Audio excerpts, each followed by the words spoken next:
আসসালামু আলাইকুম। কেমন আছেন প্রিয় খামারি ভাই ও বোনেরা? আশা করি সবাই ভালো আছেন এবং সুস্থ আছেন। আমি খুলনা হাঁস মুরগির ফার্ম থেকে মোহাম্মদ আজিজুল ইসলাম রানা বলতেছিলাম। প্রিয় খামারি ভাই ও বোনেরা, আপনাদের সামনে আরেকটা নতুন ভিডিও নিয়ে হাজির হলাম। আপনারা দেখতে পাচ্ছেন 1 মাস বয়সী তিত মুরগি একটি শখের মুরগি। প্রিয় খামারি ভাই ও বোনেরা, আপনারা যদি খামারে শখের মুরগি তিত মুরগি পালতে চান তাহলে আমাদের স্ক্রিনে দেওয়া নাম্বারে যোগাযোগ করতে পারেন। আপনারা আমাদের কাছে সবসময় এই গ্রেড তিত মুরগির বাচ্চা পাবেন এবং বিভিন্ন বয়সের মুরগি পাবেন।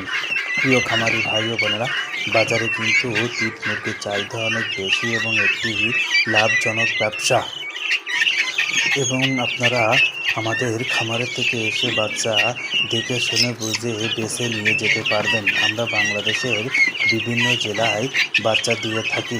প্রিয় খামারি ভাই ও বোনেরা, এখন এই গরম ঠান্ডার ভিতরে কিন্তু খামারে মুরগি অসুস্থ হয়, কিন্তু আমাদের খামারে মুরগিগুলো সুস্থ, সুন্দর এবং রোগমুক্ত আছে। দেখেন কি সুন্দর দৌড়াই বেড়াচ্ছে। আসসালামু আলাইকুম। সবাই ভালো থাকবেন, সুস্থ থাকবেন এবং আমাদের পরবর্তী ভিডিও দেখার জন্য আপনাদেরকে অনুরোধ রইল।